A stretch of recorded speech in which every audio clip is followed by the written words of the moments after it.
Operation Barbarossa, 22nd of June 1941 to 5th of December 1941. At 3:15 am on June 22nd, 1941, Nazi Germany launched Operation Barbarossa, the largest land invasion in recorded history. Over 3.8 million Axis troops, including more than 3 million Germans, crossed into Soviet territory in a stunning surprise attack. No formal declaration of war, no warning. The goal was brutally clear: destroy the Soviet Union in a matter of months, shatter the Red Army, seize critical industrial and agricultural zones, and crush communism at its source. Hitler saw the Soviet Union as both a racial enemy and a geopolitical prize. His vision for the East was a vast German empire fed by Ukrainian grain, fueled by Caucasian oil, and cleared of what he considered undesirable populations. The invasion wasn't just about beating the USSR, it was about erasing it from the map. The scale of the operation was staggering. Germany deployed roughly 3,350 tanks, over 7,000 artillery pieces, nearly 2,800 aircraft, and a logistical backbone that included over 600,000 motor vehicles. And yes, more than 600,000 horses. The front line stretched from the Baltic Sea in the north to the Black Sea in the south, a 1,800-mile expanse, wider than any military front in history. To execute the plan, Hitler divided the invasion into three massive prongs. Army Group North would strike toward Leningrad.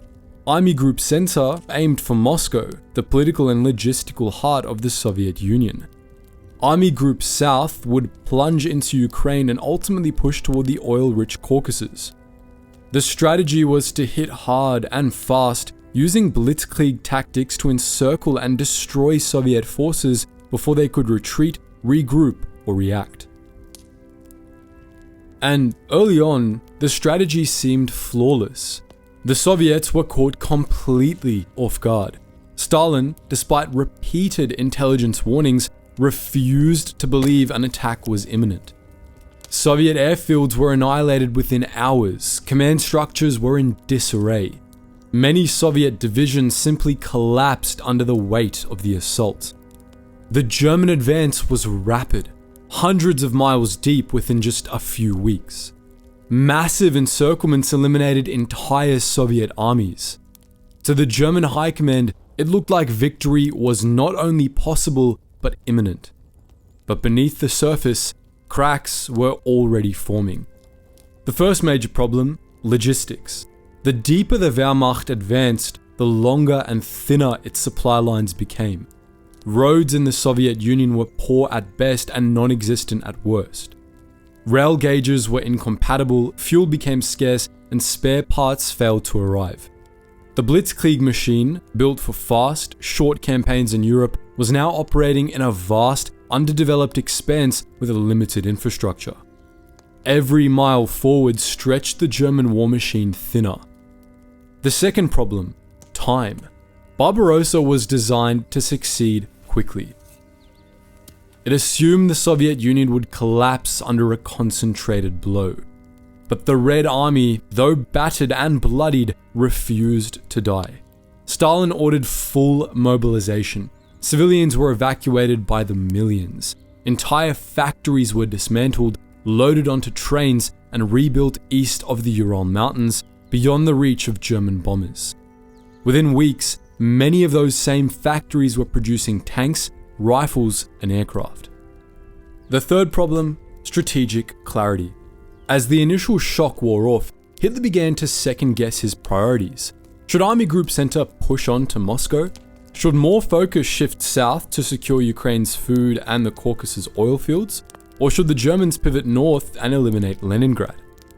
Instead of choosing one goal and hammering it home, Hitler changed course multiple times, stretching his forces in three directions without delivering a knockout blow in any. Meanwhile, Soviet resistance began to stiffen. German advances slowed. The Red Army, though still outgunned and disorganized, began employing scorched earth tactics, destroying roads, railways, crops and villages to deny the enemy any advantage. Partisan warfare erupted behind German lines, sabotaging supply routes and harassing rear units.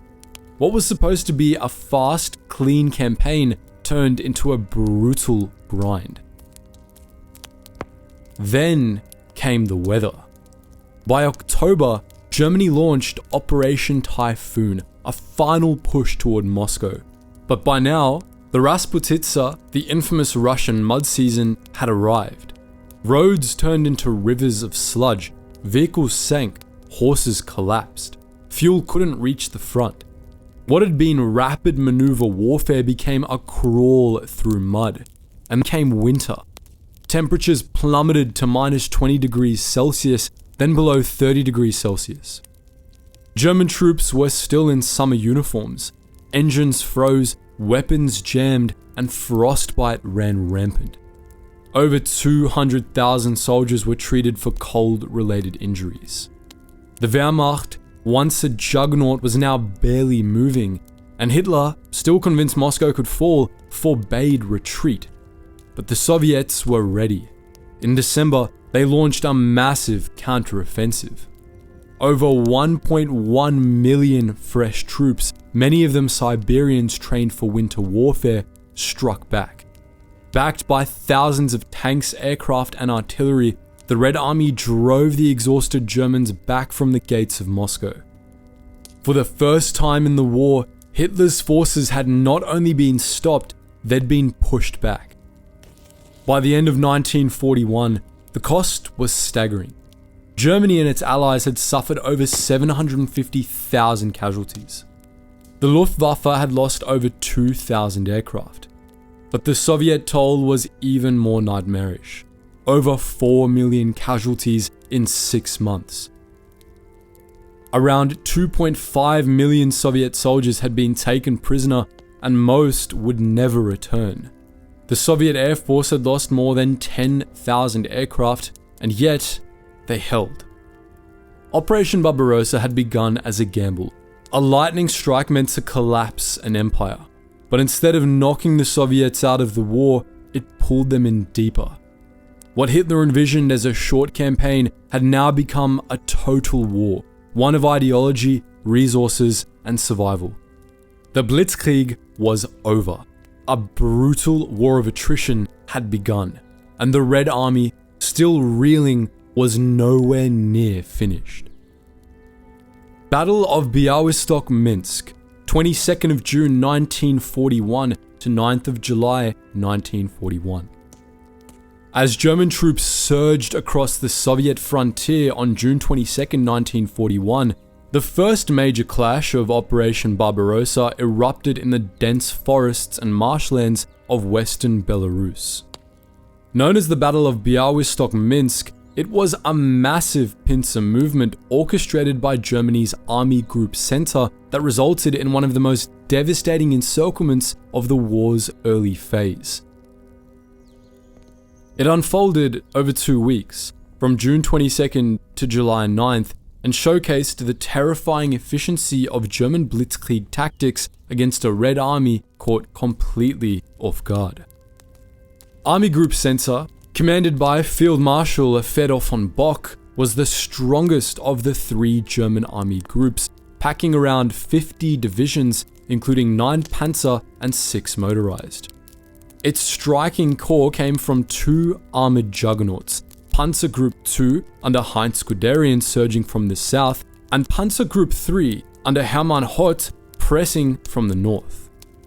Together, they fielded about 1,936 tanks and moved with speed, coordination, and brutal precision. Their goal? Execute a double envelopment of Soviet forces defending the frontier and seize Minsk, the capital of the Belarusian SSR. Opposing them was the Soviet Western Special Military District, soon renamed the Western Front under General Dmitry Pavlov. On paper, the Red Army had numbers, around 671,000 troops, 4,522 tanks, and thousands of artillery pieces. But in reality, Soviet defenses were thin, disorganized, and critically unready. Communications collapsed within hours, mechanized units were deployed statically, and command control disintegrated under pressure. In the first 24 hours, German forces punched through up to 60 kilometers of Soviet lines. By June 25th, their spearheads had pushed over 150 kilometers deep into enemy territory. Guderian's forces stormed past Brest-Litovsk and Baronovichi. Hertz's group tore through Grodno and Lida. By June 29th, the pincers linked up east of Minsk, completing the encirclement. Soviet units west of the city were now trapped in what was effectively a giant killbox. And here's the kicker. Minsk had already fallen on June 26th, 3 days earlier. The Germans moved so fast that they outran their own supply lines. Soviet formations were now cut off in multiple chaotic pockets under constant attack and quickly running out of food, ammo, and hope. By July 3rd, German units were sweeping up the remnants, and by July 9th, the operation was officially over. The result was catastrophic for the Soviets. Around 341,000 troops were killed, missing, or captured. German records alone logged over 287,000 POWs. Total Soviet casualties in the sector are estimated at 417,000. Equipment losses were equally brutal. 4,799 tanks and 9,427 artillery pieces either destroyed or abandoned. On the German side, casualty estimates range widely, from 12,000 to 67,000 depending on how losses are counted and over what period. But operationally, it was a clear-cut German triumph. Back in Moscow, the knives came out. Pavlov and his senior staff were recalled, arrested, and executed on July 22nd, just a month after the invasion began. They were blamed for the debacle, accused of failing to fulfill their duties. And in a way, they were convenient scapegoats for a much deeper problem. The Soviet system was fundamentally unready for modern war. German propaganda had a field day. Newsreels showed endless columns of Soviet POWs. Berlin's newspapers declared the Eastern Front all but won. Wehrmacht morale soared, and the myth of German invincibility hardened. Thousands of Soviet prisoners, many already starving, were marched west in horrific conditions. Most wouldn't survive. SS Einsatzgruppen followed close behind, initiating the first mass executions of Jewish civilians and political commissars in towns like Grodno, Volkovysk, and Slonim, the start of what would be widespread genocide and war crimes all over the Eastern Front. Strategically, the Białystok-Minsk battle set the tone for Barbarossa. Fast-paced, massive encirclements that shattered Soviet frontline armies. But it also revealed a dangerous blind spot in German thinking. They underestimated the depth of Soviet reserves, the resilience of its people, and the industrial capacity of a nation ready to fight to the death. The Battle of Białystok-Minsk was a brutal prologue to the Eastern Front, a theater of war where ideology, machinery, and sheer human will would clash on a scale the world had never seen. Germany had won the opening round, but the war was far from over, and the Soviet Union was bloodied, humiliated, but still breathing. Battle of Smolensk, 10th of July 1941 to 10th of September 1941. Following the crushing encirclements at Białystok and Minsk, German Army Group Center surged deeper into Soviet territory, setting its sights on the road to Moscow. The next target was Smolensk, a major city on the Dnieper River, historically known as the Western Gate to Moscow. From July 10th to September 10th, 1941, the Wehrmacht launched a massive offensive to trap Soviet forces in another encirclement. What followed was a bloody, grinding 2-month battle that, while technically another German victory, marked the first real slowdown of Operation Barbarossa. As a quick refresher, Army Group Center was commanded by Field Marshal Fedor von Bock, and the advance was led by Panzer Group II under Heinz Guderian and Panzer Group III under Hermann Hott. These two armored juggernauts executed dual thrusts via Orsha and Vitebsk, aiming to meet east of Smolensk and trap Soviet defenders in a vice grip. Supporting them were infantry from the German 2nd, 4th, and 9th armies. On the Soviet side stood the 13th, 19th, 20th, and 21st armies, reinforced later by the 16th and 24th. These were a mix of battered remnants and newly raised formations under General Semyon Timoshenko. On July 29th, command passed to Georgy Zhukov, who would soon become one of the war's most important Soviet generals. By mid-July, the German pincers had closed east of Smolensk, trapping 5 Soviet armies.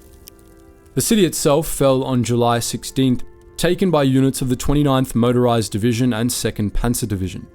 But even after the city fell, Soviet resistance in the surrounding forests and rivers continued fiercely.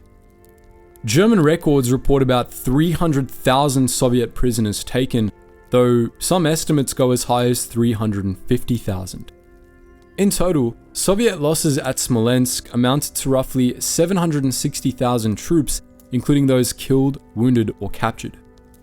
Equipment losses were also massive. About 3,200 tanks and over 3,100 artillery pieces were either destroyed or seized. But this time, the Soviets weren't collapsing.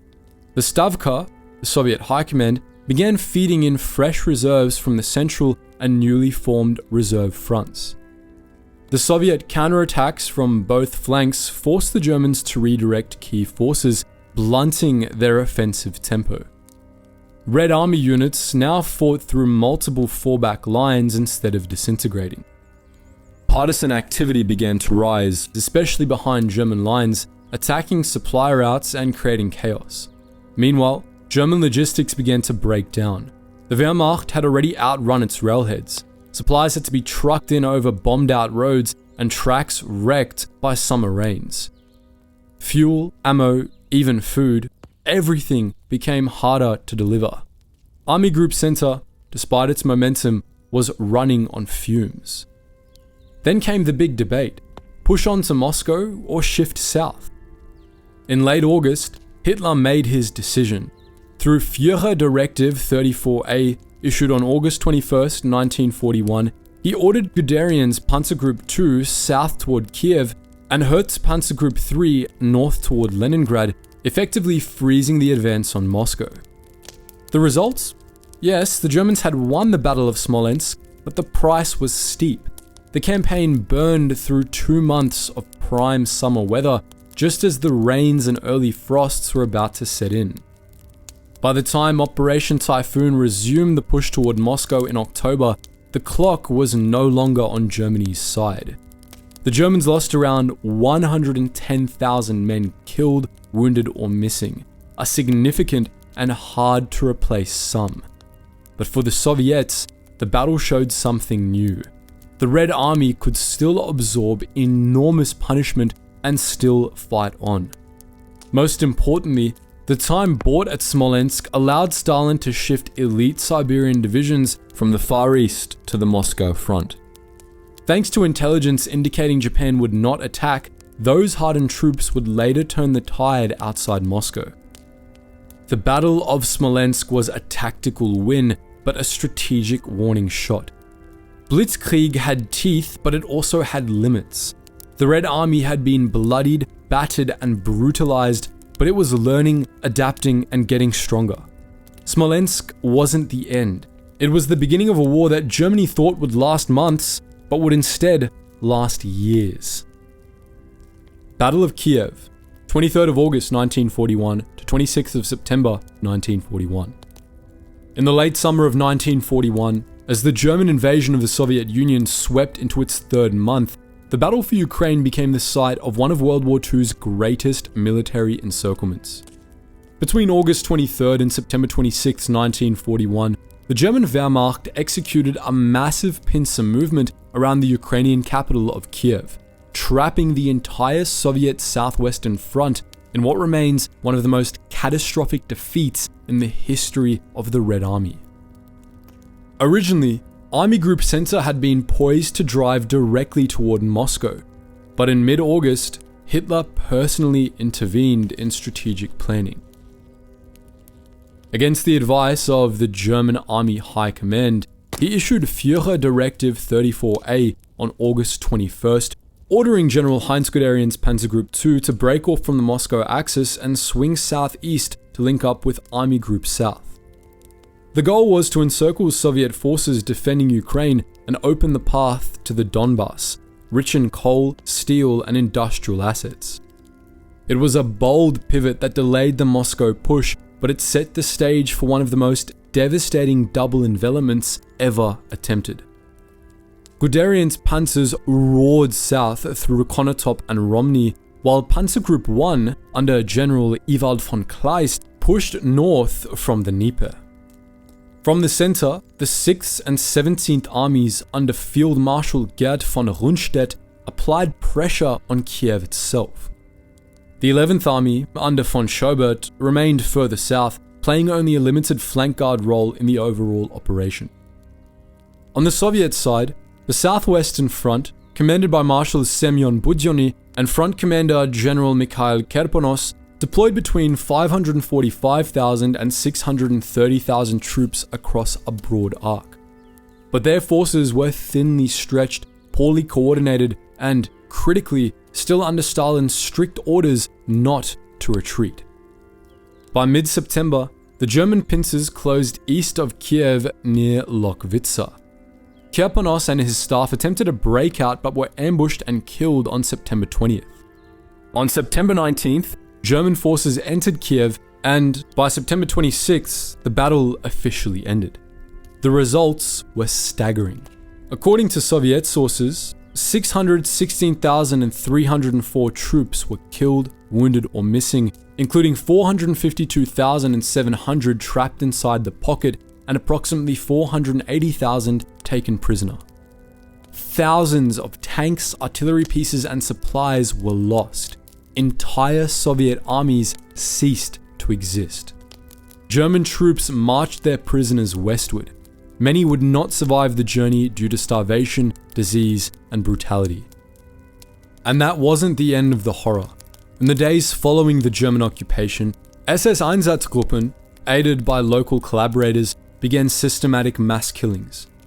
The most infamous came at Babi Yar on September 29th to September 30th, where 33,771 Jews were murdered in just 2 days. It became one of the largest single massacres of the Holocaust.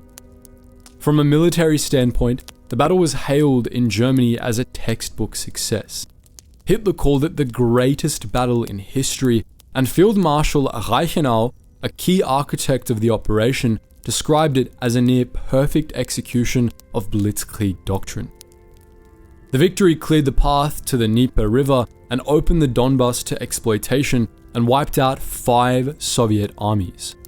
It was the Red Army's worst defeat of the war, and it gave Germany full control of southern Ukraine, at least temporarily. But the triumph came with a strategic cost. The diversion of Guderian's armored forces from the Moscow front meant a 2-month delay in the German push toward the Soviet capital. When Operation Typhoon finally launched in October, the Wehrmacht was already dealing with bad roads, worsening weather, and a resurgent Soviet defense. Many historians argue that if the Germans had struck Moscow in August, when the weather was dry and the Soviet lines were still fragile, the capital might have fallen. For the Soviet Union, Kiev was a disaster. The Southwestern Front had been annihilated. Kerponos and much of the leadership were dead, but the time it bought proved invaluable. While Guderian was detouring through Ukraine, Stalin and Stavka were reinforcing the Moscow axis, digging in, deploying fresh conscripts, building anti-tank lines, and transferring elite Siberian divisions from the Far East. The Battle of Kiev stands today as a paradox, a stunning example of what Blitzkrieg could accomplish and a cautionary tale about strategic overreach. It was a high watermark of German operational success, but it may also have been the moment Hitler lost the war in the East. The Siege of Leningrad, 8th of September 1941 to the 27th of January 1944. On September 8th, 1941, German forces completed the encirclement of Leningrad. What followed wasn't a battle in the traditional sense, but an 872-day siege, the longest and most devastating of the 20th century. Hitler, harboring a deep hatred for the city that birthed the Bolshevik Revolution, ordered it not to be taken by storm, but to be erased through starvation and bombardment. The result was a slow, systematic campaign of suffering that killed more civilians than any other siege in modern history. German Army Group North, under Field Marshal Wilhelm von Leeb, advanced from the Baltic states. Together with Finnish forces pushing from the north, they cut off nearly all land access to the city. By early September, Leningrad, home to about 3.2 million people, was surrounded. Roughly 1.4 million civilians would be evacuated before the end of 1941, but millions remained trapped. Hitler's orders were unambiguous. No surrender, no mercy, no occupation. The population was to be left to die. The siege's early months were catastrophic. German artillery and Luftwaffe bombers pounded the city daily.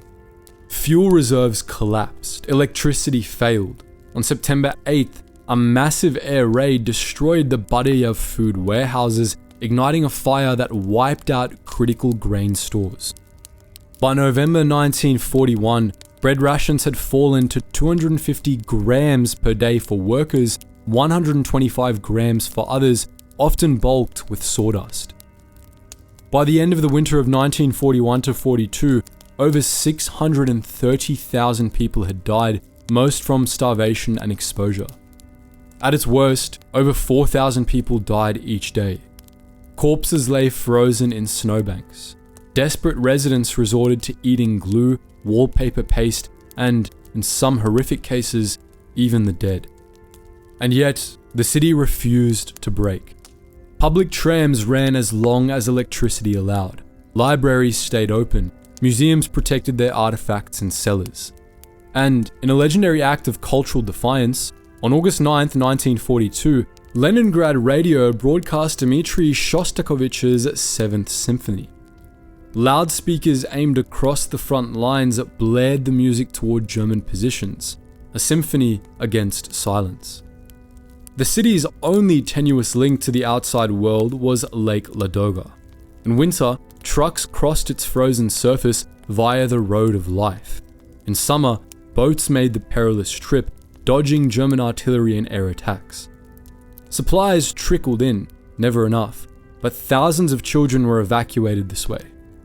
Vehicles plunged through the ice, while Luftwaffe raids added to the toll.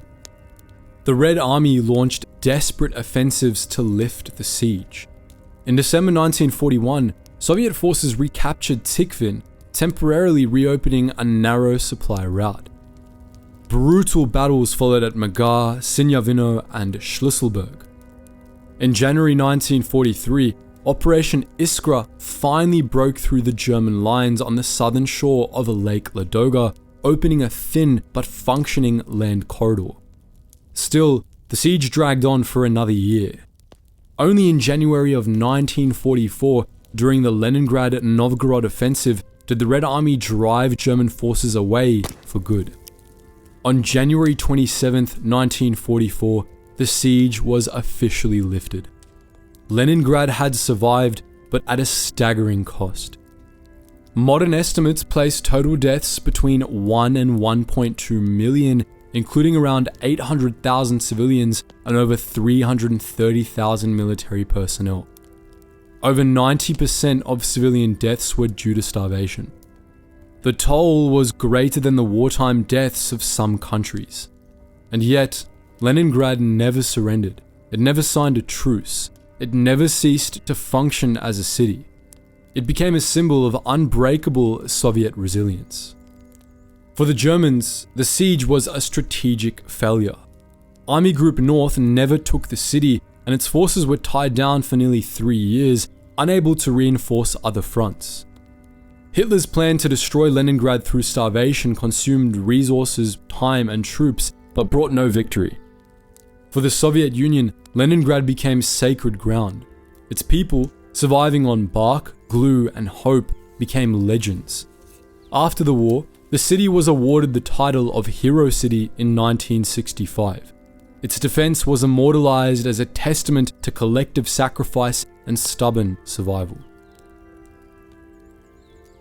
The Battle of Moscow, 2nd of October 1941 to the 7th of January 1942.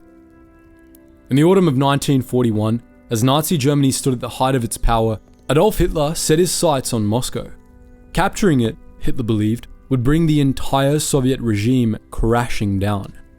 On October 2nd, 1941, he launched Operation Typhoon, the final phase of Operation Barbarossa, aimed squarely at the heart of Soviet resistance.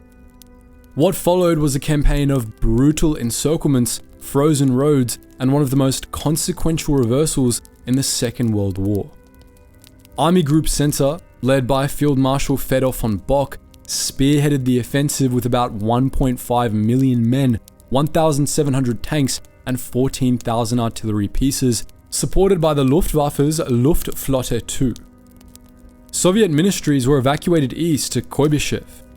Martial law was declared, and inside the Kremlin, voices whispered about abandoning the city altogether. Stalin refused. He stayed in Moscow and ordered that the city be held at all costs. In a stunning display of defiance, on November 7th, Soviet troops paraded across Red Square to mark the anniversary of the Bolshevik Revolution, marching straight from the parade ground to the front lines. Artillery rumbled in the distance.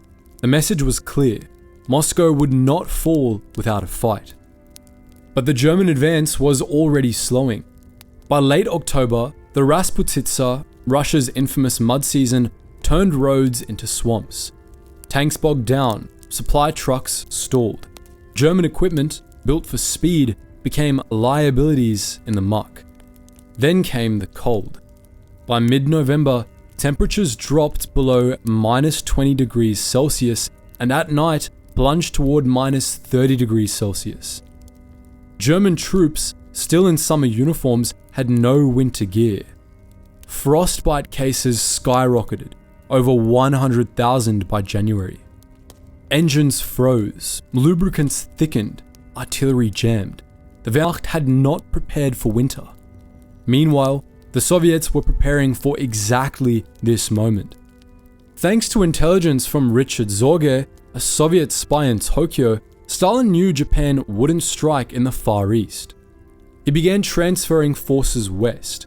In all, about 28 to 30 Siberian divisions, nearly 300,000 winter-hardened troops arrived on the Moscow front. They brought with them 1,000 tanks and 1,000 aircraft, plus experience fighting in snow and ice. Under Generals Georgy Zhukov and Alexander Vasilevsky, the Red Army dug in. They built 3 concentric defensive belts around the capital, packed with mines, bunkers, and anti-tank positions. The defenders were outnumbered, but better equipped for the weather and fighting with their backs to the capital. German forward patrols reached as close as 30 kilometers from the Kremlin, Krasnaya Polyana, where some could reportedly see the spires of Moscow through binoculars. But they could go no further. Exhausted, frostbitten, and undersupplied, the Germans dug in and waited. Then, on December 5th, 1941, the Soviets struck back. Zhukov launched a massive counteroffensive across a 600-kilometer front. Ski battalions surged through snow-covered forests. T-34 tanks, with their wide tracks perfect for icy terrain, smashed through the German flanks. Entire Wehrmacht divisions, already on the brink, began to collapse. Hitler's infamous stand fast order prohibited any withdrawals. Units were destroyed in place. As Soviet forces advanced, the front disintegrated in segments. By early January, the Red Army had pushed the Germans back 100 to 250 kilometers, recapturing dozens of towns and stabilizing the front. On January 7th, 1942, the Battle of Moscow officially ended. It was the first major defeat of the German army on land and one of the most decisive moments of the war. The Red Army had suffered heavily, with over 650,000 casualties between October and January, but they had defended the capital.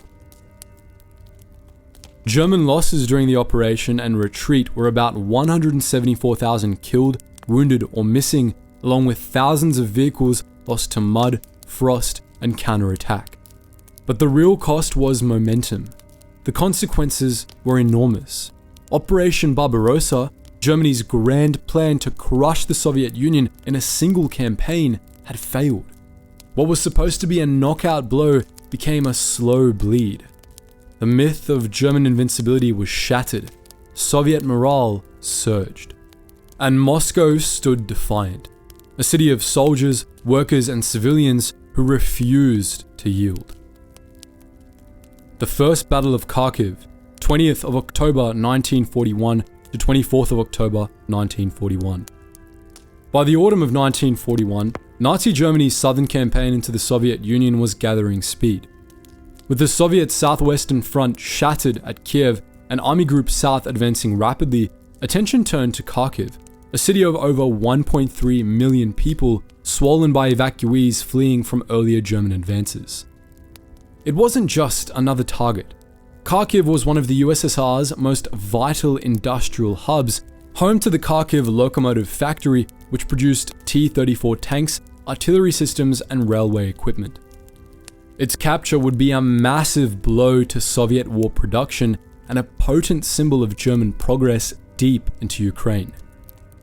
The assault on Kharkiv began just weeks after the fall of Kiev on September 26th. While General Ewald von Kleist's 1st Panzer Army pushed toward Rostov to the south, the task of capturing Kharkiv itself fell to Field Marshal Walter von Reichenau's 6th Army, supported on its flanks by elements of the 17th Army. On the Soviet side, the Kharkiv sector was defended by the 38th Army under Lieutenant General Viktor Tsyganov, operating under the broader command of Marshal Semyon Timoshenko's southwestern front. But the defense was thin.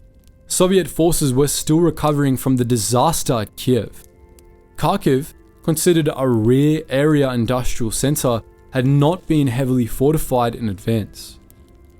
German forces reached Kharkiv's outskirts on October 20th, 1941, having already cut off key railway lines and disrupted vital supply corridors. In the days leading up to the assault, Soviet officials scrambled to evacuate critical factories. Some 70 factories were moved on over 320 trains, including portions of the KHPZ tank plant. But much of the equipment was too heavy, too complex, or too entangled in poor logistics to be moved in time. Some machinery was destroyed or sabotaged, but not all. On October 24th, German troops entered Kharkiv. Urban resistance was minimal. The city fell quickly, and the Wehrmacht captured a massive prize: rail hubs, fuel depots, supply warehouses, and partially intact industrial facilities. German propaganda portrayed it as a clean and complete victory, another step in the rapid conquest of the Soviet Union. But behind the scenes, occupation brought horror. Einsatzgruppe C, operating with German military support, quickly implemented reprisals and mass executions, targeting Jewish residents, suspected partisans, and communist officials. Following the Reichenau order, German troops participated in atrocities alongside SS units. Kharkiv's Jewish population, once numbering over 130,000, was systematically rounded up. Many were sent to Drobytsky Yar, a ravine outside the city where thousands were executed. Strategically, Kharkiv's capture opened the door to further advances into eastern Ukraine and the Donbass region, rich in coal and industry. It placed the Wehrmacht within reach of Rostov-on-Don and, eventually, the Caucasus oil fields. But it also revealed a growing German vulnerability: logistical overreach. Though the city had been taken, integrating its industrial assets into the German war economy proved more difficult than expected. Supplies still had to be moved along long, overburdened routes stretching from Poland. Soviet partisan attacks behind German lines were increasing. For Soviets, the loss of Kharkiv was devastating, both symbolically and materially. It was one of the largest cities to fall during Barbarossa and a centerpiece of Soviet heavy industry. But even as the Red Army bled, it wasn't beaten. While Kharkiv burned, Soviet engineers were already rebuilding factory production deep in the Urals and Siberia, far from the reach of German panzers or bombers. The First Battle of Kharkiv wasn't the end of the city's story. It was the beginning of its transformation into one of the most fiercely contested battlegrounds of the Eastern Front. Over the next 2 years, Kharkiv would change hands 4 times, each battle bloodier than the last. But in October 1941, the city had just fallen. The Germans were still advancing, and yet, as autumn gave way to winter and supply lines stretched thin, even victories like Kharkiv began to feel less like triumph and more like foreshadowing. The Siege of Sevastopol, 30th of October 1941 to 4th of July 1942. From October 30th, 1941 to July 4th, 1942, the German Wehrmacht and its Romanian allies waged one of the longest and most intense sieges of World War II, the Siege of Sevastopol, the Soviet Union's critical naval fortress on the Crimean Peninsula. For over 250 days, the city endured relentless air raids, colossal artillery bombardments, and repeated ground assaults. Its fall marked a major Axis victory, but one that came at a steep cost in time, manpower, and momentum. Sevastopol was the headquarters of the Soviet Black Sea Fleet, defended by an intricate network of bunkers, coastal batteries, and fortified hills carved into the rocky terrain. Its guns threatened Axis supply routes across the Black Sea. After capturing most of Crimea in late 1941, General Erich von Manstein's 11th Army, supported by Romanian divisions and Luftwaffe units, attempted to storm the city, but assaults in November and December failed. Reinforced by Odessa evacuees, Black Sea Fleet sailors, and the Coastal Army, Sevastopol's defenders held their ground. Manstein was forced to pause the siege when Soviet troops landed at Kerch in December 1941, opening a new front in eastern Crimea. The Kerch Peninsula held out until May 1942, tying down a large portion of Axis forces. Only after eliminating that threat did Manstein return his full attention to Sevastopol, and this time he brought everything. The final assault involved over 200,000 Axis troops, 1,300 artillery pieces, and more than 800 aircraft. Among the weapons deployed was the monstrous 800mm Schwere Gustav railway gun, the largest artillery piece ever used in combat, along with the 600mm Karl Gerät mortars capable of firing 2-ton shells. The Luftwaffe alone dropped over 20,000 tons of bombs in June 1942, while 46,700 tons of artillery shells rained down on Soviet positions. The bombardment was unprecedented in scale. The climactic offensive, Operation Sturmfang, began on June 2nd, 1942. German and Romanian forces assaulted a layered defense system with fortification lines nicknamed Molotov, Voroshilov, and Stalin. Forts like Maxim Gorky required direct hits from super heavy artillery to be silenced. Others were taken in brutal close-quarters fighting, flamethrowers, satchel charges, and bayonets clearing bunkers carved into the earth. Despite being outgunned, Soviet resistance was stubborn. Ammunition was rationed, food supplies ran thin, but the defenders refused to collapse quickly. By late June, Axis forces had broken through the final defenses on Sapun Ridge and Cape Cherson. On July 1st, they stormed the last major strongholds. By July 4th, Sevastopol had fallen. The red banner was lowered. The swastika was raised. The cost of victory was staggering. In the final phase alone, the Soviets lost at least 18,000 killed and around 95,000 taken prisoner. Many were wounded, starving, or shell-shocked. Total Soviet casualties across the siege exceeded 200,000. For the Axis, the price was also steep, about 35,900 casualties, including 27,400 Germans and 8,500 Romanians. Manstein was promoted to Field Marshal, with Hitler hailing the capture of Sevastopol as a triumph of German arms. Strategically, it cleared the southern flank for Case Blue, the summer offensive toward the Caucasus oil fields. But the siege delayed that campaign by months, a window the Soviets used to reinforce and dig in across the southern front. The deeper Germany pushed, the harder the resistance became. For the Soviet Union, Sevastopol became a symbol of defiance. Even after the city fell, Soviet Marines held out in cliffside caves, resisting until the bitter end. Submarines attempted last-ditch evacuations under enemy fire. In 1945, Sevastopol was named a hero city, commemorating the sacrifice of its defenders. It would not be liberated until May 9, 1944, in a brutal counteroffensive. The siege of Sevastopol was one of the few Axis sieges that ended in success, but it also served as a warning. The deeper the Wehrmacht advanced into the Soviet Union, the more every mile had to be paid for, in blood, in concrete, and in time. And even the grandest of victories couldn't stop the tide from turning. Second Battle of Kharkiv, 12th of May 1942 to 28th of May 1942. In May 1942, still buoyed by the success of the winter counteroffensive outside Moscow, the Soviet high command believed the time had come to press the advantage.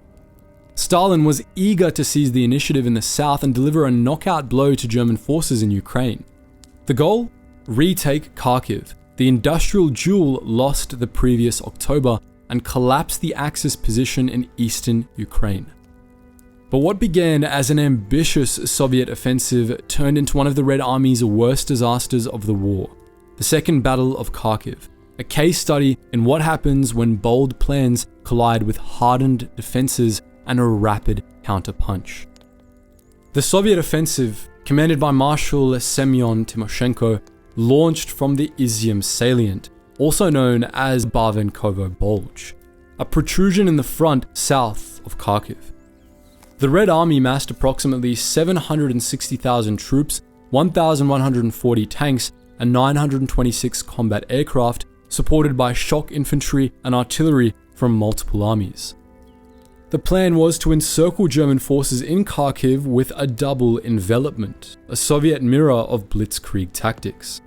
Stalin approved the operation personally, insisting on speed and disregarding multiple warnings from his generals and intelligence staff. Reports that German reserves were building up nearby were dismissed. The Red Army was to advance, and fast. On May 12th, the operation began with a thunderous artillery barrage, followed by armored spearheads. Early results were promising. Soviet forces advanced 10 to 15 kilometers north and south of Kharkiv by May 15th, brushing the city's outskirts. Encouraged, Stalin pushed for continued attacks, believing victory was near. But the momentum didn't hold. German resistance stiffened, and then the Luftwaffe struck. With air superiority, German aircraft devastated Soviet supply columns, tanks, and infantry formations. Stuka dive bombers and other aircraft turned roads into graveyards of burning armor. Hundreds of vehicles were lost to airstrikes. Soviet logistics began to unravel. The turning point came on May 17th, when General Fedor von Bock, commander of Army Group South, launched a sharp and coordinated counteroffensive. The northern Pinzer was led by the 3rd Panzer Corps under General Eberhard von Mackensen, part of Kleist's 1st Panzer Army, advancing south from near Slovyansk. The southern arm came from the 48th Panzer Corps under General von Seidlitz, pushing north from Kharkiv under the broader coordination of General Friedrich Paulus's 6th Army.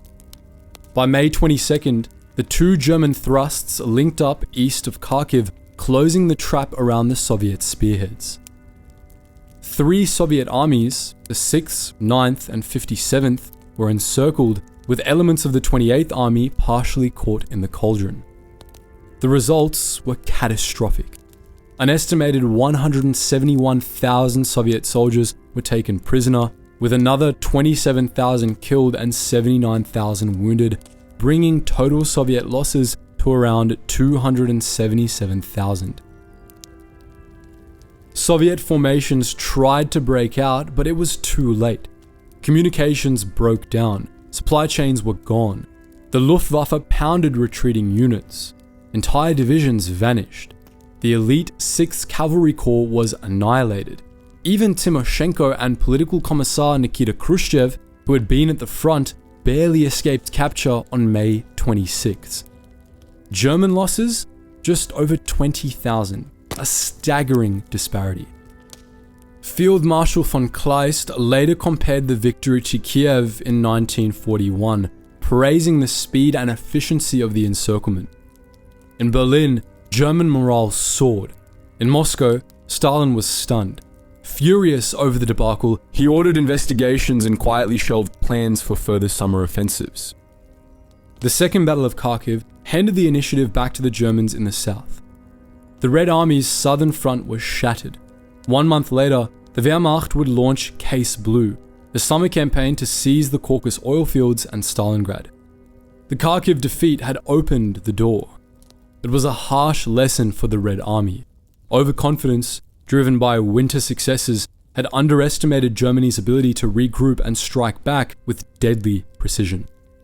The Wehrmacht, though increasingly stretched, was still dangerous, especially when backed by mobile armor and the Luftwaffe.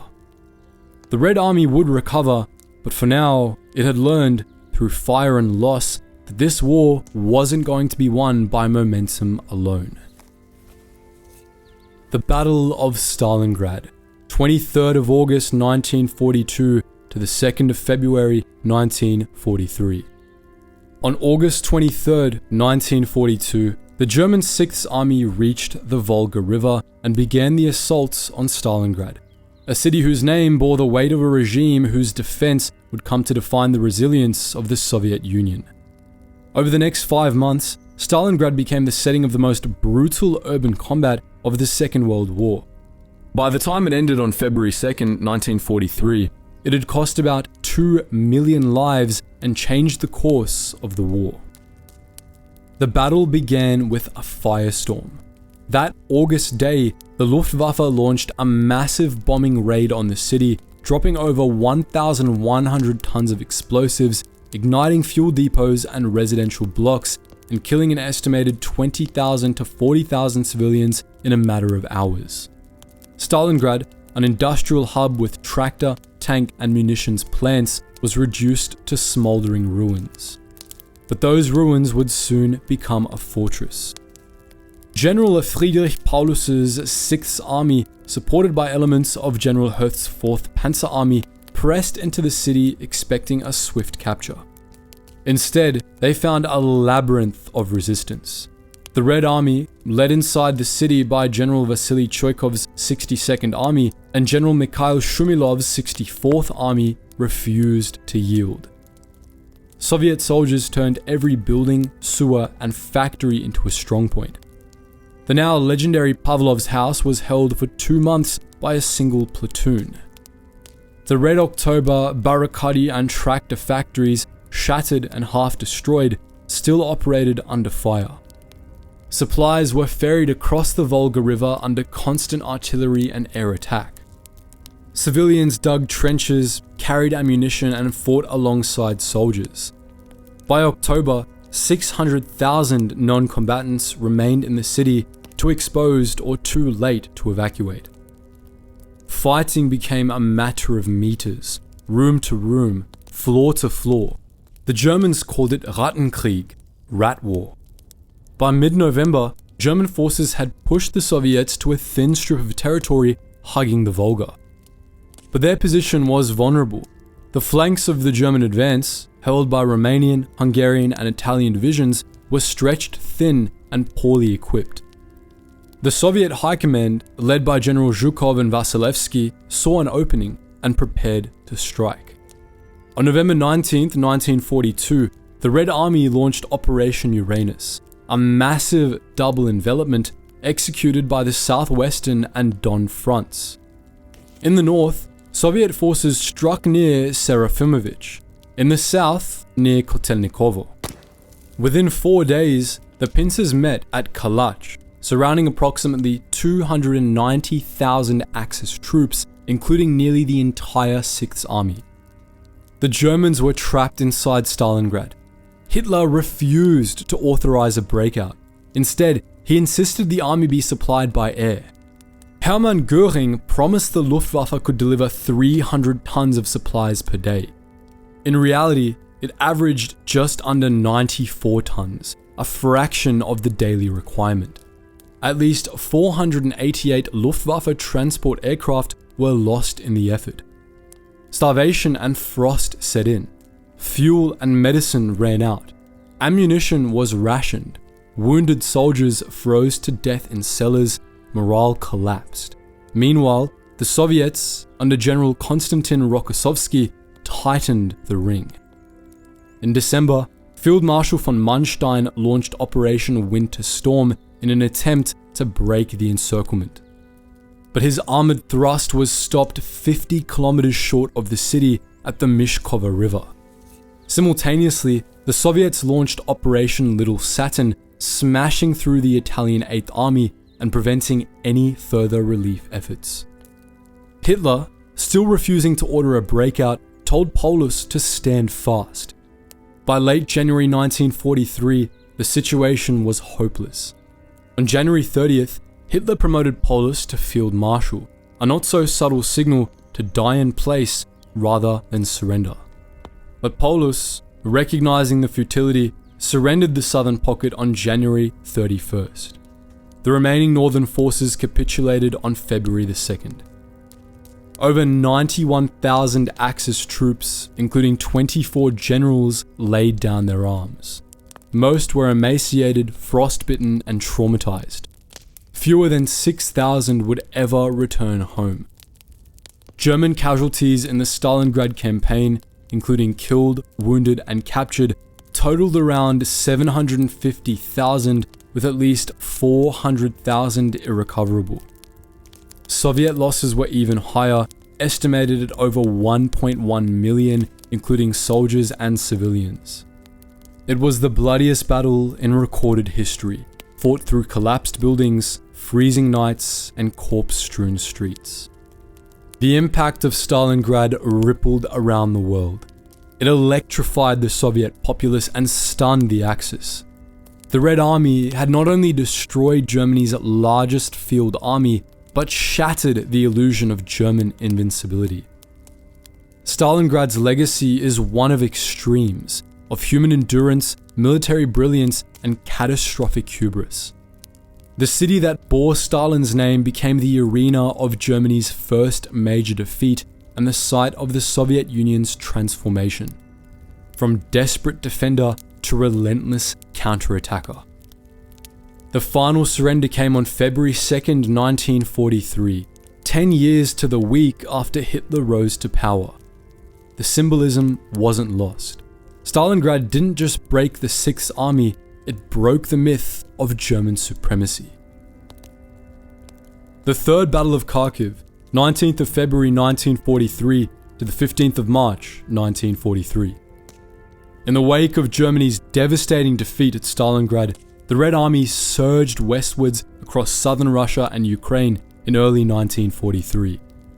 Riding a wave of momentum, Soviet forces liberated Kharkiv on February 16th, expecting that the Wehrmacht, bloodied, retreating, and disorganized, couldn't possibly mount a counterattack. They were wrong. Within days, the front shifted again. In one of the most skillful German operations of the war, Field Marshal Erich von Manstein turned retreat into a counterstrike, delivering what he would later call his backhand blow.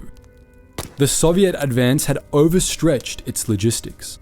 After months of non-stop offensives, the Voronezh front under General Philip Golikov and the Southwestern Front under General Nikolai Vatutin were running on fumes. Fuel was low, supply lines were thin, coordination was fraying. Soviet spearheads fanned out across the open Donbass steppe, aiming to push all the way to the Dnieper River. But instead of a breakthrough, they found a trap. Manstein, now in command of Army Group South, seized the opportunity. He cobbled together a powerful strike force, elements of the 4th Panzer Army, 1st Panzer Army, and the elite 2nd SS Panzer Corps, commanded by Paul Hauser. The counteroffensive was on. On February 19, 1943, under bitter winter skies, Manstein launched his attack.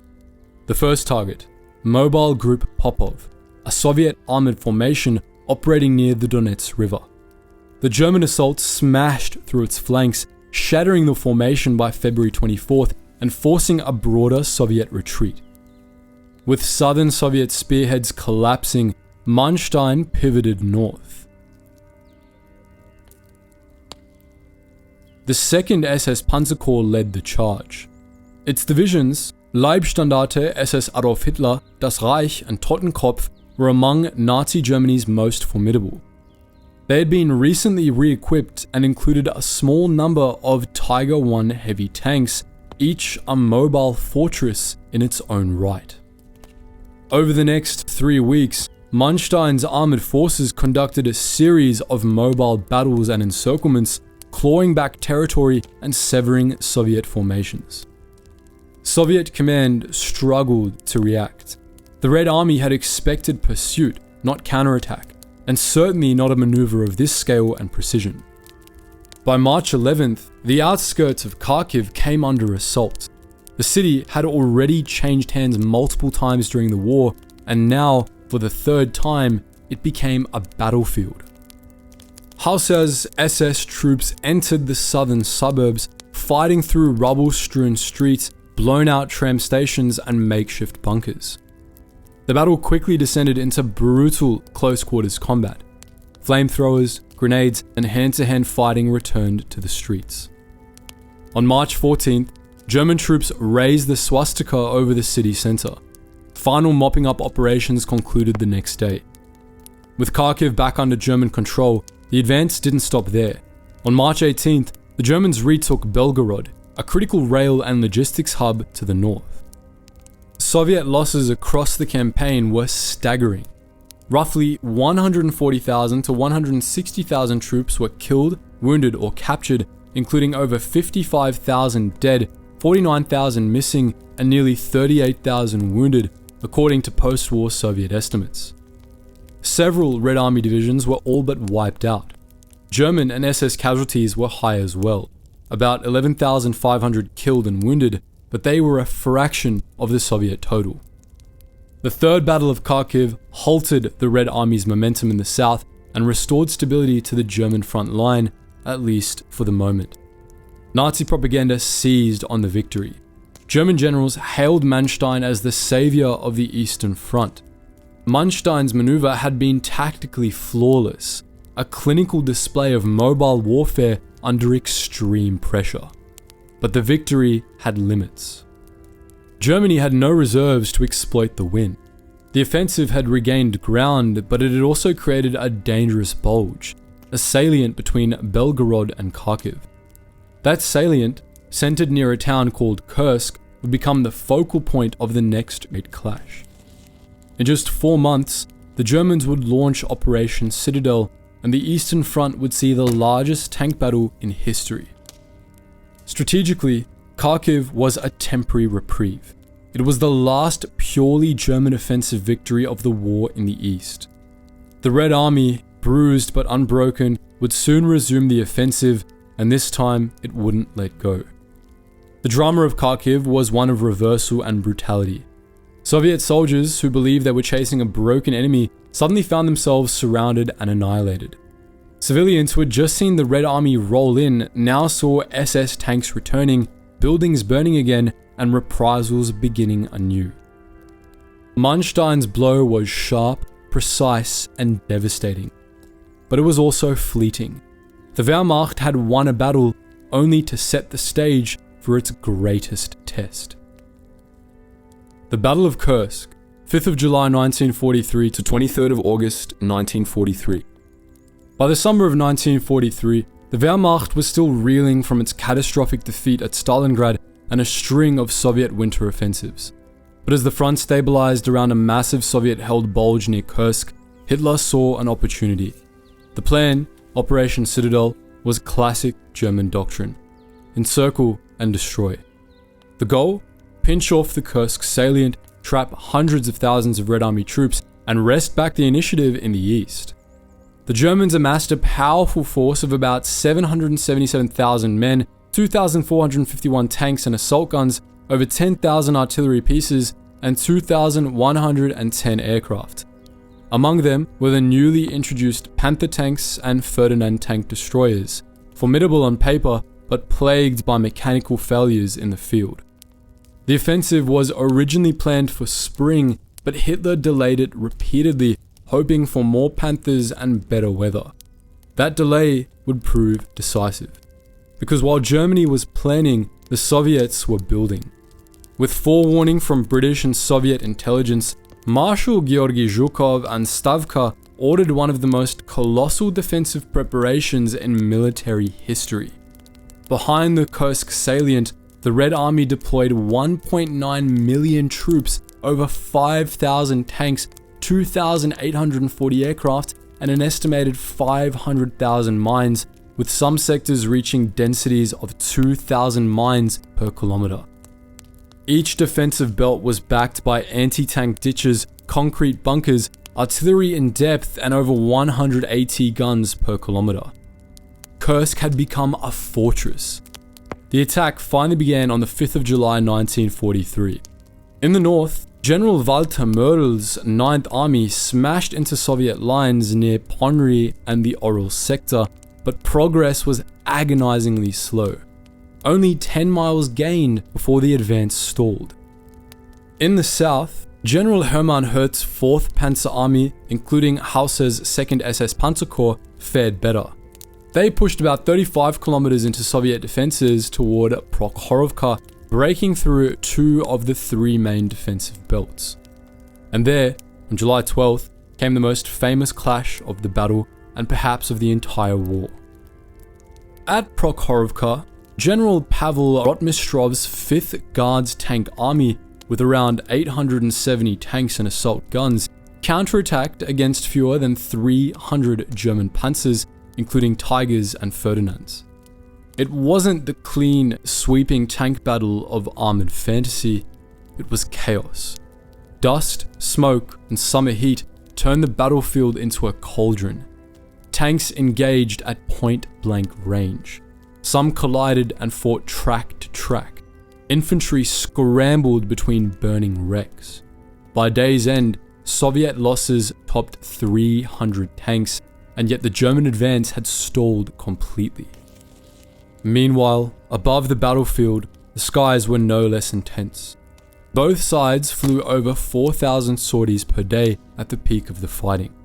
But while the Soviets had growing reserves, the Luftwaffe's aircraft losses, especially in bombers and ground attack planes, were irreplaceable. Then came the news that changed everything. On July 12th, the Allies had landed in Sicily. With Italy now under threat, Hitler ordered a halt to Citadel on July 13th. The Germans were less than 10 kilometers from the final Soviet line, but the offensive was over and the counteroffensives began. The Soviets struck north with Operation Kutuzov, liberating Orel by August 5th, and south with Operation Rumyantsev, retaking Kharkiv by August 23rd. In less than 2 months, everything Germany had tried to gain had been undone, and then some. Kursk was a decisive Soviet victory.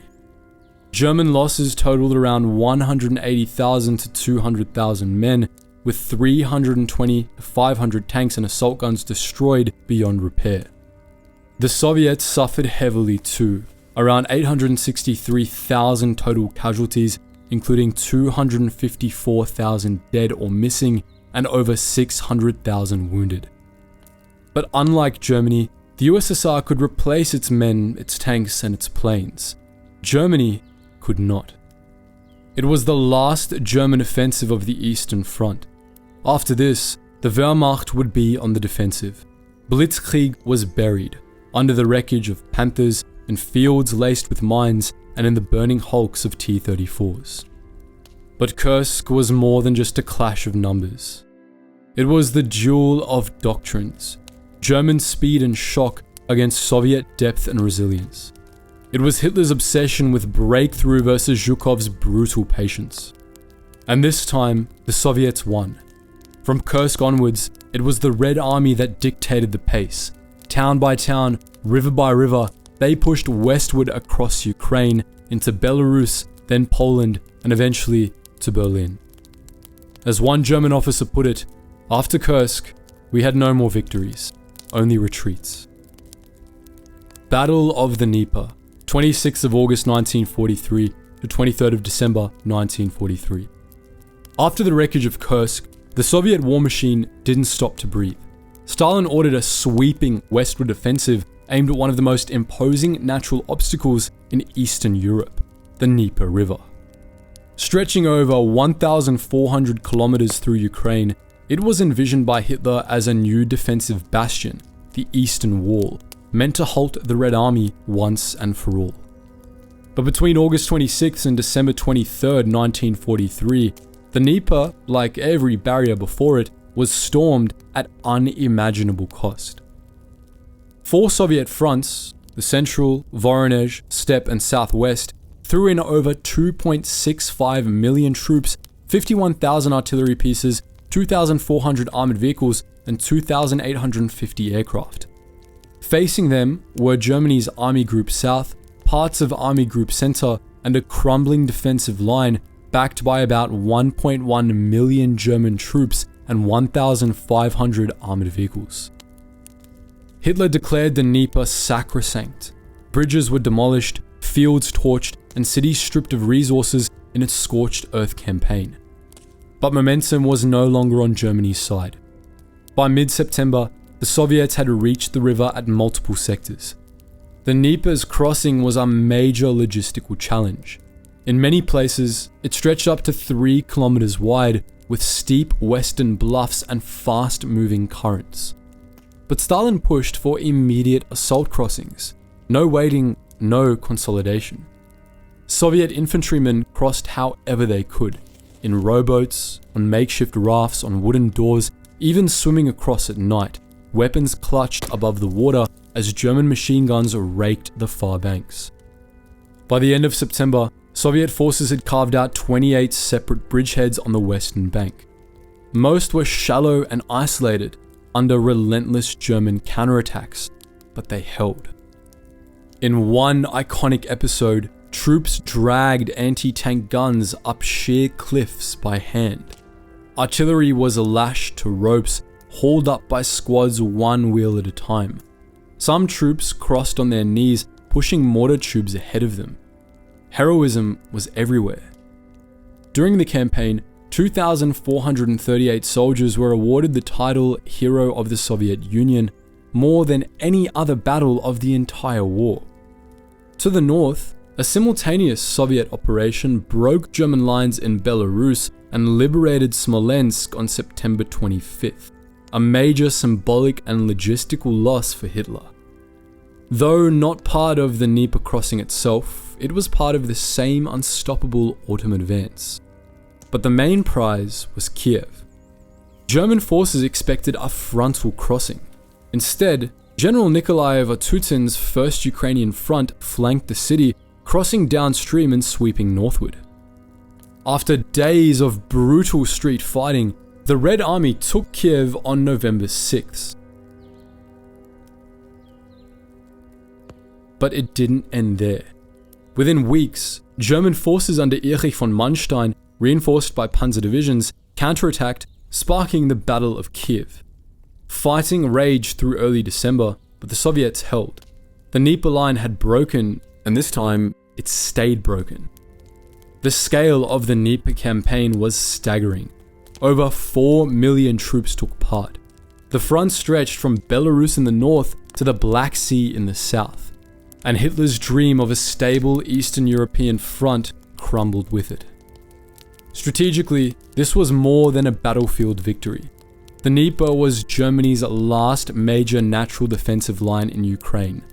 Its loss put Soviet forces within striking distance of the Carpathians, the Balkans, and eventually Poland.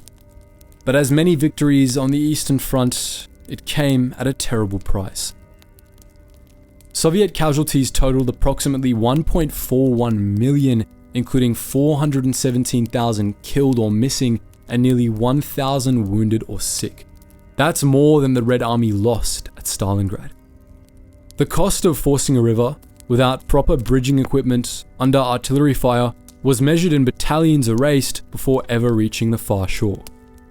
German losses were lower but still catastrophic, between 240,000 and 280,000 irrecoverable, plus another 100,000 wounded.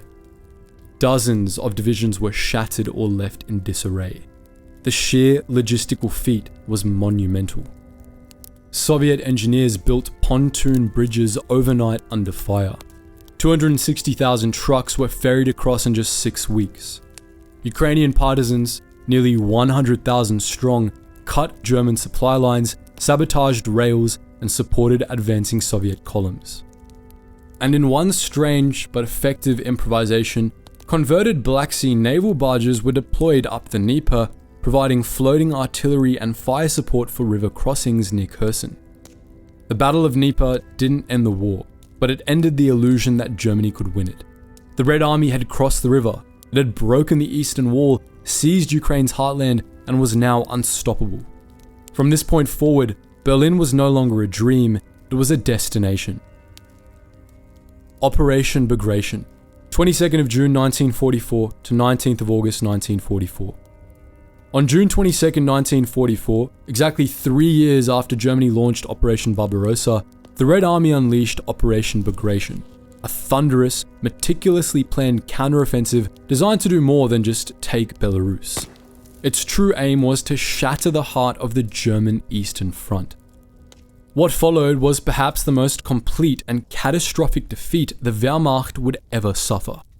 The destruction of Army Group Center, the loss of an entire Soviet republic, and the arrival of Soviet forces on the doorstep of Poland. The Soviets mobilized a colossal force, about 1.7 million combat troops drawn from 4 powerful fronts: 1st Baltic, 1st Belarusian, 2nd Belarusian, and 3rd Belarusian. Backing them were 5,818 tanks and self-propelled guns, 31,735 artillery pieces, and over 5,300 aircraft. Opposing them, Army Group Center had just 640,000 troops, thinly stretched across a 450-mile front, lacking modern armor, hamstrung by poor logistics, and handcuffed by Hitler's standing order, no retreat. But perhaps the Soviets' most powerful weapons wasn't a tank, it was deception. Through an elaborate campaign of maskirovka, camouflage, false troop buildups, and decoy radio traffic, they convinced German intelligence that the main summer offensive would strike south near Ukraine. Hitler bought it. Meanwhile, Soviet partisans were preparing the field. On June 19th and June 20th, a staggering 143,000 partisan fighters detonated over 10,500 explosives, destroying rail lines, bridges, and depots across Belarus. Army Group Center's rear area became chaos, and then, on June 22nd, the hammer fell. A massive artillery and air bombardment ripped open the German lines. Soviet Guards rifle divisions and tank armies poured through the breaches. Within days, key cities began falling in a cascade. Vitebsk, Orsha, Mogilev, Bobruisk, each erased from the German order of battle in less than a week. The spearheads converged on Minsk. By July 3rd, the city was taken. Trapped inside the surrounding pocket were over 100,000 German troops, most killed or taken prisoner. In just 2 weeks, 17 German divisions were annihilated outright, and over 50 more were rendered combat ineffective. Entire corps ceased to exist. The scale of collapse was staggering. German losses totaled around 300,000 dead, missing, or captured, with another 100,000 wounded. Soviet casualties, while heavy, were approximately 765,000, but by 1944, the Red Army could absorb such losses. Its war machine was no longer on the back foot, it was rolling forward. The advance moved up to 15 miles per day, overrunning defenses that had held since 1941. On July 17th, in a moment thick with symbolism, 56,952 German POWs were marched silently through the streets of Moscow. Soviet citizens lined the roads as the remnants of Army Group Center, dust-covered, broken, shuffled past. The message was clear: this is what retribution looks like. By late July, Soviet spearheads reached the Bug River, and forward bridgeheads on the Vistula were secured by August 1st in the follow-on Lublin-Brest offensive. The Red Army now stood on the threshold of Poland, threatening East Prussia and the Baltics. The front line had moved hundreds of kilometers west in just over a month. Hitler, true to form, refused to allow retreats. Commanders who disobeyed were sacked. Others stayed and died with their troops. The result? An operational catastrophe on a scale Germany could no longer afford. And timing was everything. Bagration coincided with the Allied landings in Normandy. While American and British troops pushed inland from the beaches of France, the Soviets were destroying Germany's largest army group. Hitler couldn't shift Panzer divisions west because they no longer existed. In 1941, the Wehrmacht captured Minsk in 6 days. In 1944, the Red Army took it back, faster. This was no longer the age of Blitzkrieg. It was the era of deep operations, coordinated by Soviet generals like Zhukov, Rokossovsky, and Chernyakhovsky, and executed with breathtaking speed and power. Operation Bagration did more than seize Belarus for the USSR. It crushed the backbone of German strength in the east, and it revealed the full strength of a Red Army that had rebuilt itself from the ashes of 1941.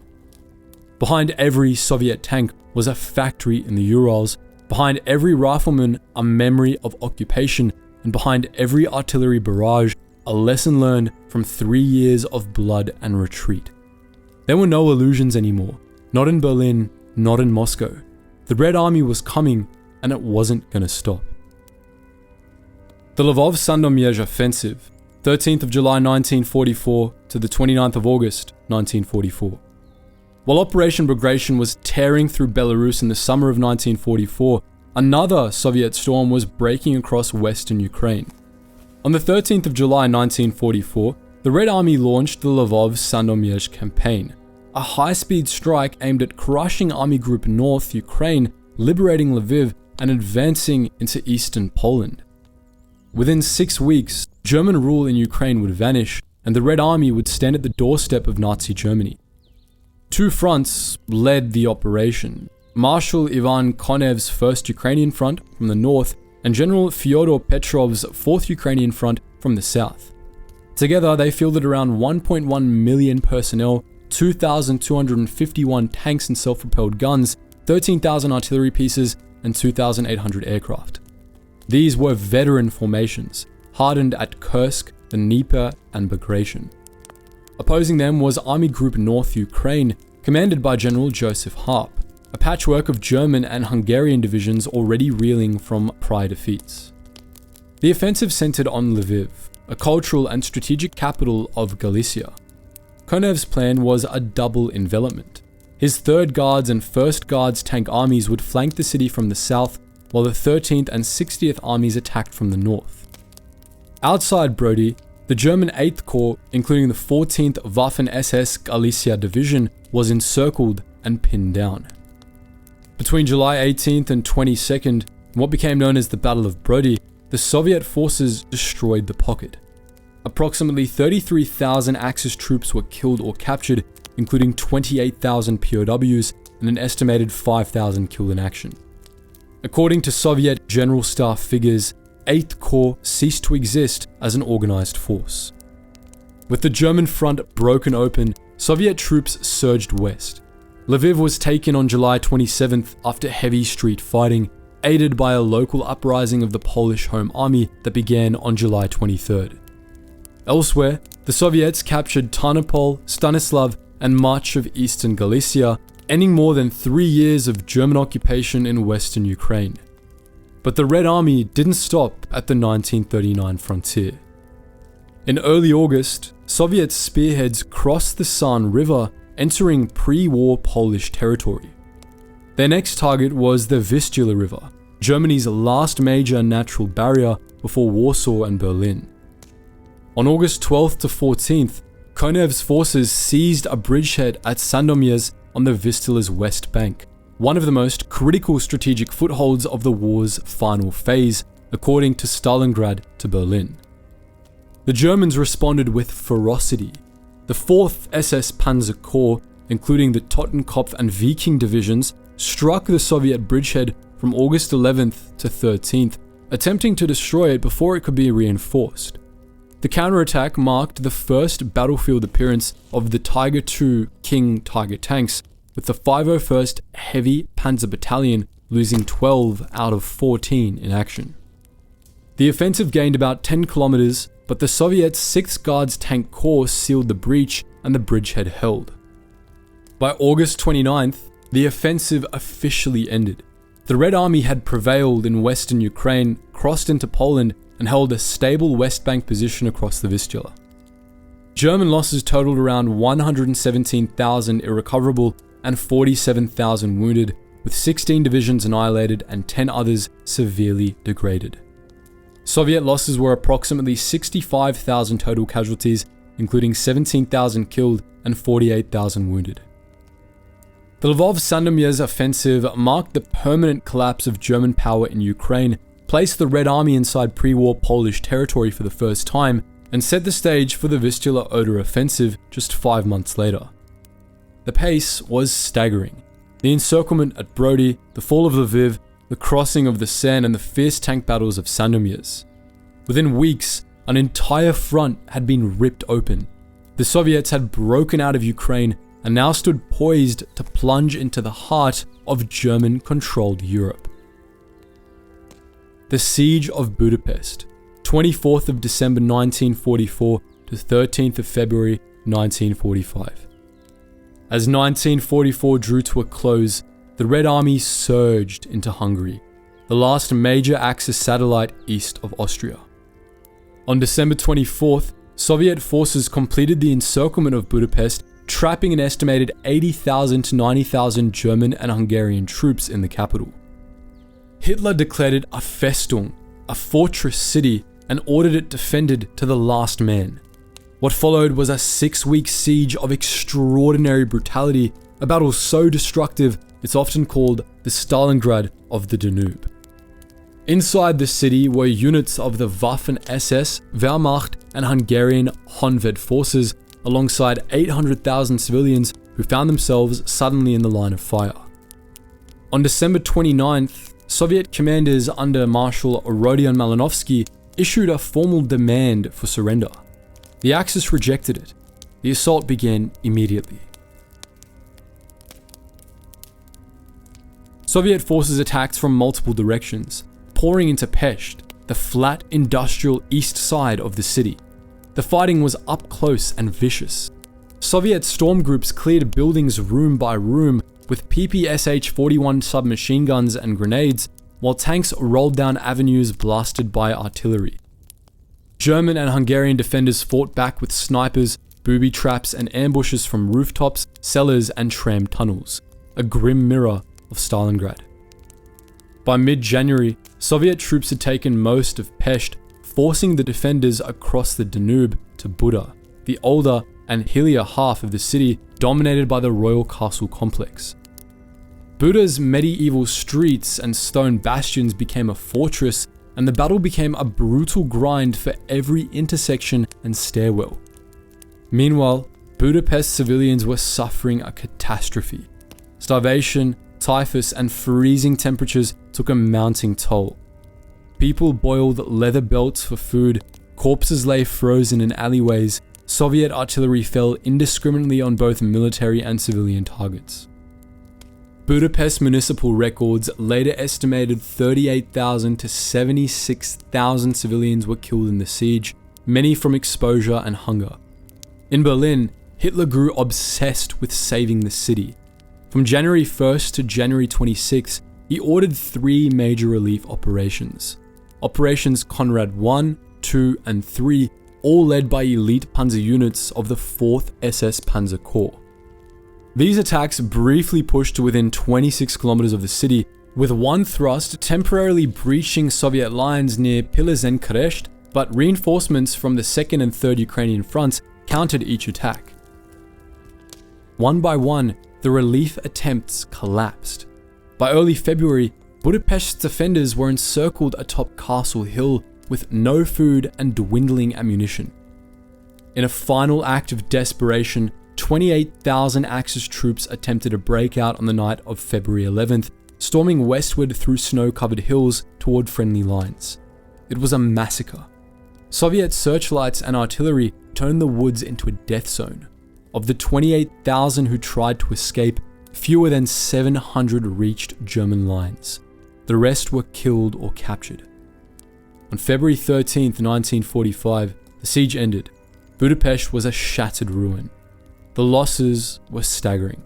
Of the original Axis garrison, roughly 40 to 45,000 were killed or went missing, and about 70,000 were captured, including both German and Hungarian forces. The Soviets suffered approximately 127,000 casualties, 38,600 killed or missing, and 88,000 wounded or sick, according to Soviet operational records. Budapest itself was devastated. The royal palace was burned, all bridges over the Danube were destroyed, and entire districts were flattened. The battle ended Hungary's military role in the war, though fighting continued in its western regions until April. More importantly, it opened the road to Vienna and Bratislava, paving the way for the Red Army's final march into Central Europe. The siege was a tragic echo of Stalingrad, repeating the same fatal errors. Hitler's refusal to allow withdrawals, the obsession with symbolism, and the waste of elite formations in hopeless urban combat. The siege of Budapest was war at its most savage. SS grenadiers fighting amid Baroque ruins, civilians starving in basements, and panzer divisions dashing across frozen plains to relieve a city already doomed. It was the twilight of the Reich, and it bled out on the banks of the Danube. The Vistula Oder offensive, 12th of January 1945 to 2nd of February 1945. On January 12th, 1945, with snow blanketing the Vistula River and artillery barrels already pointed west, the Red Army launched one of the fastest and most devastating offensives of the Second World War. In just 3 weeks, Soviet forces broke the spine of the German Eastern Front, liberated swaths of Poland, and reached the Oder River, just 70 kilometers from Berlin. It was called the Vistula Oder Offensive, and it marked the beginning of the Reich's final unraveling. The offensive was spearheaded by Marshal Georgy Zhukov's 1st Belarusian Front and Marshal Ivan Konev's 1st Ukrainian Front, striking west from the Baranov, Poavy, and Magonoshev bridgeheads. They commanded a staggering force of about 2.2 million combat troops, backed by 5,000 tanks and self-propelled guns, 40,000 artillery pieces, and 5,300 aircraft. Opposing them was Army Group A, a battered German force of roughly 450,000 men with few tanks and almost no air support. The German command expected a winter lull. Instead, they were hit with one of the most intense artillery barrages of the war. On January 12th, Konev's front erupted with a 140-minute bombardment. By day's end, his armies had torn a 4-kilometer gap in the German line. 2 days later, Zhukov followed suit with a massive 80-minute barrage south of Warsaw, opening a 25-kilometer breach by nightfall. Within hours, the Wehrmacht began to collapse. The offensive advanced with breathtaking speed, up to 70 kilometers per day for Soviet tank units. Fortress cities like Warsaw, Lodz, and Częstochowa fell in rapid succession. On January 17th, Soviet forces entered the ruins of Warsaw, abandoned by the Germans the night before. Over 85% of the city had been destroyed, flattened during the Warsaw Uprising and its aftermath. What the Red Army found wasn't a city, but a graveyard. By January 23rd, Soviet tanks had crossed the Warth and Pilica rivers, encircling Poznan, where 80,000 German troops had been ordered to defend to the last man. The city would hold out until late February, tying down 2 Soviet corps. The major offensive moved so quickly that even major atrocities were revealed mid-campaign. On January 27th, troops from the 60th Army entered Auschwitz, liberating the largest of the Nazi death camps. The horror they found shocked even battle-hardened veterans. But there was no time to process. The advance continued. By January 31st, Soviet vanguards had reached the Oder River. Near the fortress town of Kustrin, Zhukov's 5th Shock Army and 2nd Guards Tank Army seized a bridgehead just 70 kilometers from Berlin. The next day, Konev's 3rd Guards Tank Army crossed the Oder further south near Steinau. The Red Army had covered over 500 kilometers in 21 days, the fastest major advance of the entire war. The Germans were shattered.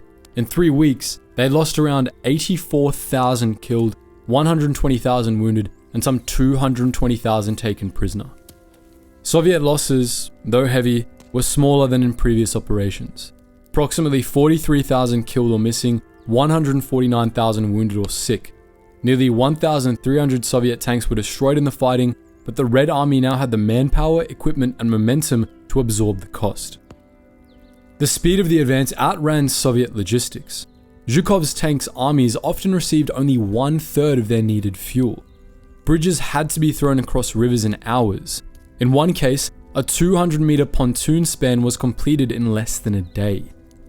Over 430,000 troops and 1,200 armored vehicles crossed the Oder in the first week of February alone. Politically, the offensive solidified Soviet control over western Poland.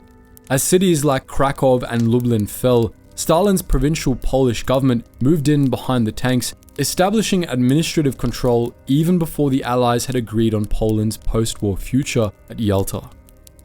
Strategically, the Vistula Oder offensive forced Hitler to commit his last mobile reserves to the collapsing Eastern Front. SS divisions like Leibstandarte Adolf Hitler and Totenkopf, recently pulled from Hungary, were rushed to the Oder line, weakening defenses in the west as the Allies prepared for their final push into Germany. The campaign's final psychological blow came on a muddy roadside near Kustrin. There, Soviet tankers found a milestone, toppled by retreating German troops. Painted on it, barely legible beneath the grime and snow, were the words, "Berlin, 70 kilometers." The Battle of Berlin, 16th of April 1945 to the 2nd of May 1945. By April 1945, the Red Army stood at the gates of Nazi Germany's capital. After nearly 4 years of war on the Eastern Front, the Soviet Union was ready to deliver the final blow. From the Oder and Neisse rivers, just 60 miles from Berlin, Marshal Georgy Zhukov and Marshal Ivan Konev prepared a two-pronged assault with approximately 2.3 million troops, 6,250 tanks and self-propelled guns, 41,600 artillery pieces, and 7,500 aircraft. Inside Berlin, the defenders numbered only a fraction of that. In the wider Berlin defense area, Germans had deployed about 750,000 troops, but inside the city itself, only 95,000 regular troops and around 45,000 Volkssturm and police were left to resist. Many were old men, boys, or barely armed conscripts. Hitler, now a hollow figure in his Führerbunker beneath the Reich Chancellery, refused to leave the city. He issued orders to units that no longer existed and insisted Berlin be held as a Festung, a fortress to the last man. On April 16th, the Soviets struck. At Zilo Heights, the last major defensive position before Berlin, Zhukov unleashed over 8,000 guns in a pre-dawn barrage that lit up the sky. Spotlights were turned on the battlefield to blind the defenders. The assault was costly. Zhukov's forces took over 30,000 casualties in 3 days of brutal combat, but by April 19th, the German line was broken. Meanwhile, in the south, Konev's 1st Ukrainian front smashed through German lines and raced toward the capital. On April 25th, Soviet troops from Zhukov's and Konev's fronts met at Ketzin, encircling Berlin completely. That same day, American forces reached Torgau on the Elbe, linking up with the Soviets and cutting Germany in half. Then came the storm. The Red Army pushed into the city from multiple directions. Street by street, block by block, the Soviets advanced through a ruined metropolis. German troops fought from cellars, subway tunnels, and shattered buildings. Teenagers with Panzerfausts ambushed Soviet tanks at point-blank range. The SS refused to surrender, forcing Soviet units to fight building to building with grenades and flamethrowers. If a building drew fire, it was leveled with artillery. By April 27th, Soviet forces had reached the symbolic heart of the Reich, the Reichstag. Though already a burned-out shell, it became the focus of the final battle. Fighting inside was intense, room by room, floor by floor. Late on April 30th, a Soviet assault group planted the red flag on the dome of the building in a now iconic act of victory, even as firefights raged below. That same day, Adolf Hitler committed suicide in his bunker along with Eva Braun, his wife of one day. His empire lay in ruins. What remained of the German resistance inside the city began to collapse.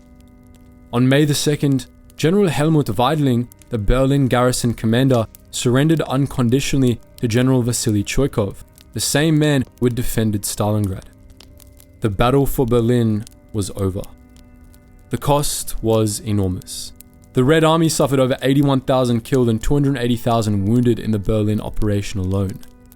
German military losses totaled around 92,000 dead and nearly 480,000 captured, many taken from the city's outer encirclement and Halbe pocket. Civilian deaths are estimated between 22,000 and 50,000, many from artillery fire, starvation, or the chaos of the final days. The scenes were apocalyptic. Soviet armor thundering down Unter den Linden, bodies piled up in subway stations, civilians burying the dead in parks, and soldiers carving their names into the walls of the Reichstag in final triumph. For Soviet troops, many of whom had seen their homes destroyed by the Wehrmacht, this was deeply personal. They had marched from the Volga to the Spree. Now, they stood in Hitler's capital. And then, silence. On the 8th of May 1945, Germany officially surrendered. The war in Europe was over. Hitler's promised 1,000-year Reich had ended in rubble, with the red flag over the Reichstag symbolizing its downfall. As always guys, thank you so much for watching. I hope you learned something new, and let us know in the comments what you think of these types of videos, and if we missed any details you think should have been added in. Hope to see you in the next one.